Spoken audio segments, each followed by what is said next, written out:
Okay, that's fixed.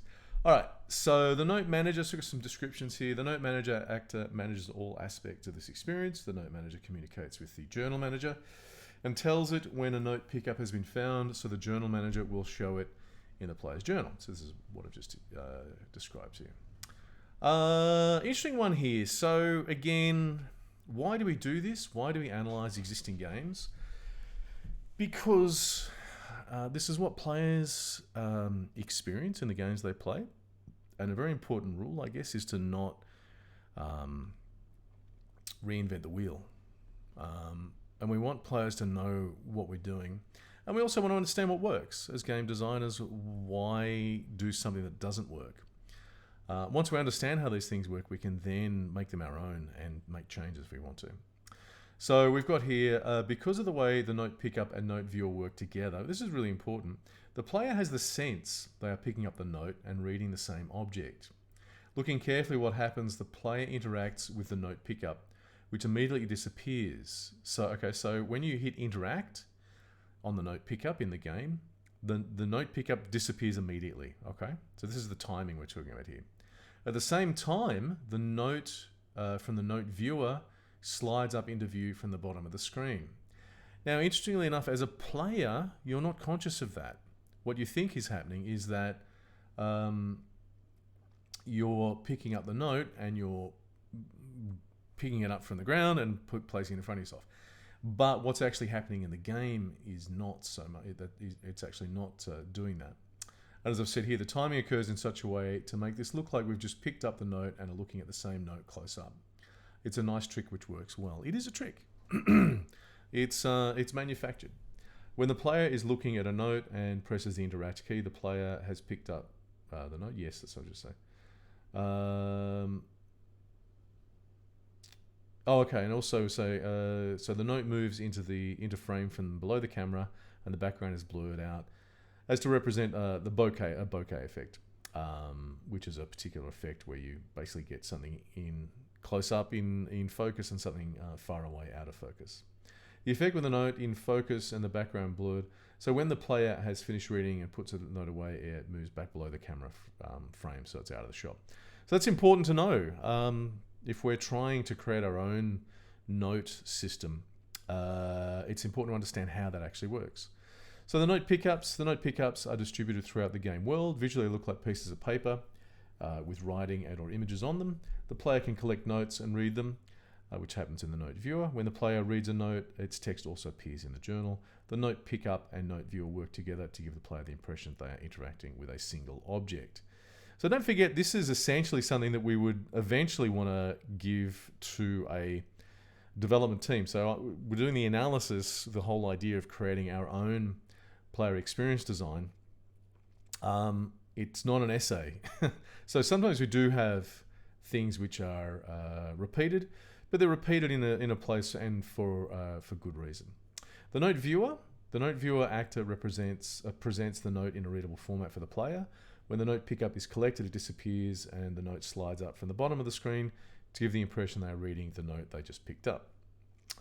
Journal manager we've talked about before, the avatar, etc. So we've got something of the relationships here as well, which I think I've covered most of these already.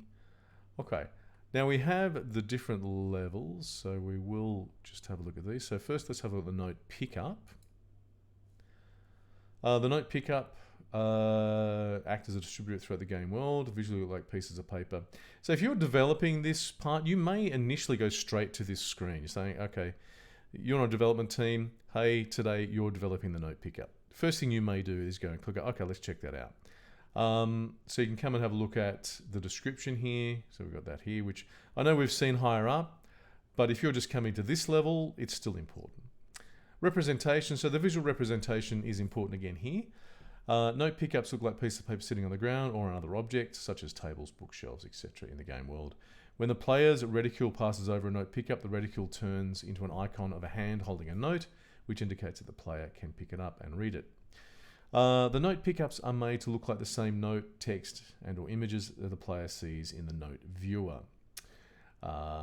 It's important to keep in mind that what you're seeing on the ground actually looks similar to what you see when the note is in the note viewer. It appears the textures used for the note pickups are a lower resolution version of what's seen in the note viewer, which makes sense since they're always seen from a distance. From a development point of view, you can see that could be a bit of work, doing that for every note. In Amnesia Rebirth, they often shimmer when the player looks at them. This presumably is to achieve using some sort of animated material. Again, I'm sort of saying this for the benefit of a development team. When the note pickup is collected, the note pickup disappears and the note viewer slides in the note from the bottom of the screen, which makes it appear like it's the same object the player picked up in the game world. It's an interesting trick which you can use actually in different areas as well. I've used it a couple of times after sort of going through and doing this, and it works. It's a nice little trick. When the note viewer is dismissed by the player, the note slides down off the screen in reverse of when it appeared, and the note pickup reappears in the game world. So the notes in this game world are actually, you can pick them up and put them down. The paper the notes are written on can be of different shapes and sizes. They are often yellowed and damaged. So a bit of an analysis here. It appears that the note pickups are comprised of a plain mesh. Plain as in a plane, not plain as in not very colourful or anything. A plain mesh with material applied to give it the visuals of the note.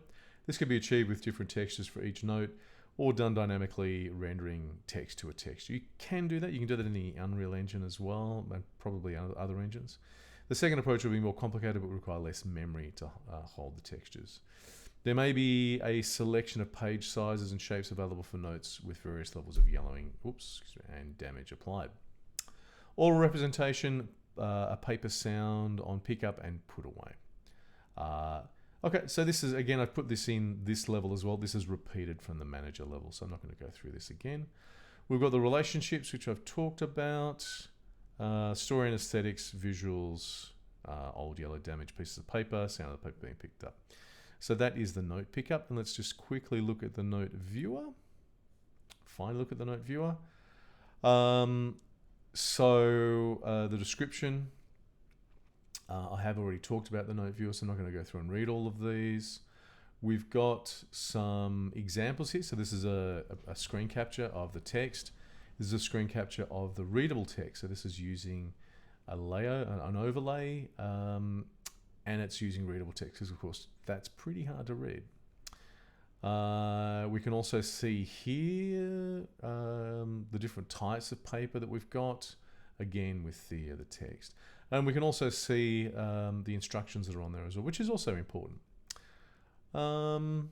So the note viewer, notes in the note viewer appear to be old and yellowed, often damaged pieces of paper with writing on them, etc. So I have mentioned all of this previously.